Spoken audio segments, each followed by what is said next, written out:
For the longest time, I thought that Weezer was in some sort of hole where they would never make an album as good as or better than the Big Four ever again. The Big Four being Blue, Pinkerton, White, and Everything Will Be Alright in the End. It had been 4 years of mediocre to poor output from Weezer, and I saw myself losing hope in the band that made me so hooked with 2016's White Album. It wasn't until 2021's OK Human that I can finally say I was proven wrong.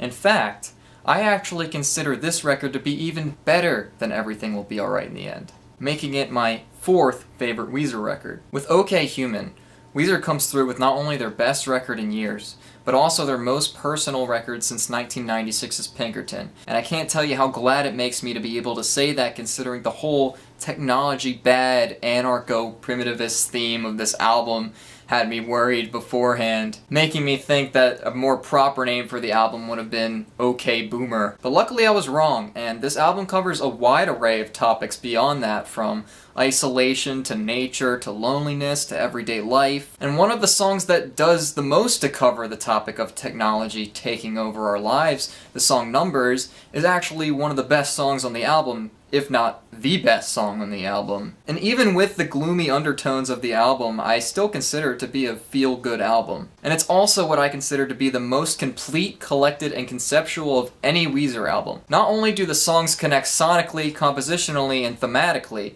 but they also lead into one another, giving the album a sense of connectivity and completeness. The flow of these songs is impeccable, and there was even a moment where I could hear the end of side 1, something that you don't really hear in a lot of pop albums these days. This is an album that begs to be listened to front to back, and I absolutely adore that. And speaking of listening experiences, let's talk about the Immaculate Production. Not only does it sound so clean, crisp, and well mixed sonically, but the instrumentation has to be the most versatile and exuberant of any Weezer record. There's piano, dry yet full drums, organs, mellotrons, horns, and most importantly, the string section. The strings were recorded at the famous Abbey Road Studios, and they sound very big and astonishing, and the arrangements of these string sections are top-notch. Also, thanks to the whole technology bad shtick, the band decided to record the album on only analog technology, which certainly paid off, as it's probably the best-sounding Weezer album to date. The album starts off with the single All of My Favorite Songs, which is probably the most radio-friendly of the bunch. However, that is definitely not a bad thing at all in this context, as it's an excellent single that serves not only as a great introduction, but a highlight of the career as far as singles go. The Mellotron introduction, accompanied by Glockenspiel, has a melody that just screams Weezer to me, and it's such a great introduction to the album. The rest of the song is catchy as hell, and the strings are just as vibrant as ever. And going back into the flow of the songs, this song going into Alu Gobi is the first transition of many that gives us a seamless connection between songs.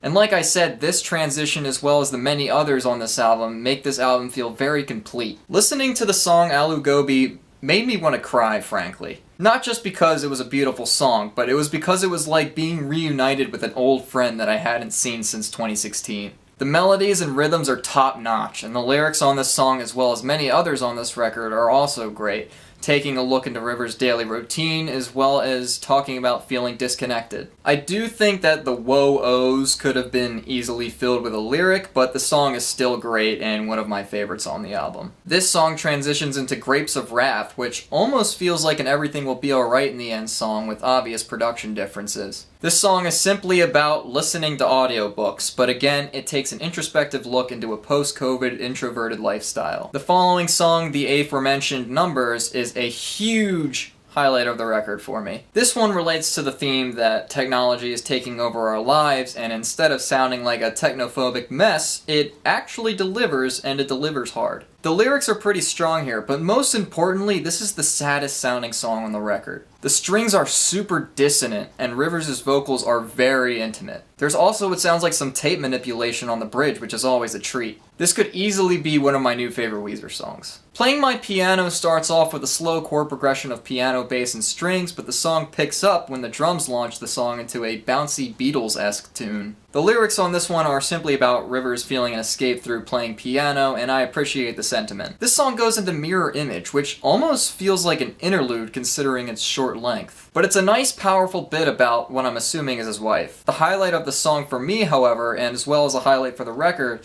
is how the song ends with what sounds almost like an iPhone voice memos session of Rivers writing a song. And the result is something that sounds very sincere. I feel like we haven't had a production choice that unconventional on a Weezer album since the distortion on the song Time Flies on 2010's Hurley. The album then picks up the pace a bit with the song Screens, which is driven by a groovy beat and riffy staccato cellos. The song itself is quite nice, but the message here is one that, although isn't far from the truth in my opinion, it's a position that I think is entirely oversaturated. That being the position that we should all spend more time doing real-world things instead of spending time on screens. And while again I agree with this to an extent, I think that screens are just a natural evolution to technology that we've adapted into our society, and it would just be an inconvenience to go back on these advances at this point. But enough philosophy. The following song, Bird with a Broken Wing, is also a highlight of the record that provides nice melodies and personal lyrics in a ballad-like fashion. And Rivers wasn't kidding when he said that the following song, Dead Roses, felt gothic, as it starts with a cabaret-esque woodwind ensemble, followed by solo acoustic guitar and lyrics that could pass for an MCR song. This song is also one of my favorites on the record, and I think has the best lyrics out of any song in the bundle. Turn the key and step into blackness. Lamplight falls and casts a laughing phantom. I imagine your smile and the life that we could share. With the last of my steps, I see you lying there. Mwah! Chef's kiss. Everything Happens for a Reason is a small transitional song that, in a way, calls back to the intro of the album. It almost sounds like its melody was derived from the White demo, Pacific Sunset, which, quite frankly, I wish made it to this record as a full song. I think it could have worked with this production. And Here Comes the Rain, at its core, is a somewhat tamely written song, the weakest on the album, in my opinion. But that being said, even this song is propelled to greatness by the excellent production. The album closes with La Brea Tar Pits, a song about feeling like you're sinking. This song's vocals are layered with a slight reverb effect, unlike all the other songs on this record, which had very dry-sounding vocals, and I kind of wish they hadn't done that, but I suppose it sounds alright. And while I don't dislike this song, I do wish they finished with a song that sounded more like a proper closer, perhaps something more grand. But while this song isn't the best closer, I do think it's still a nice song and it doesn't take away from the record at all. Overall, this was a very solid Weezer album that I was very satisfied with. The production was keen,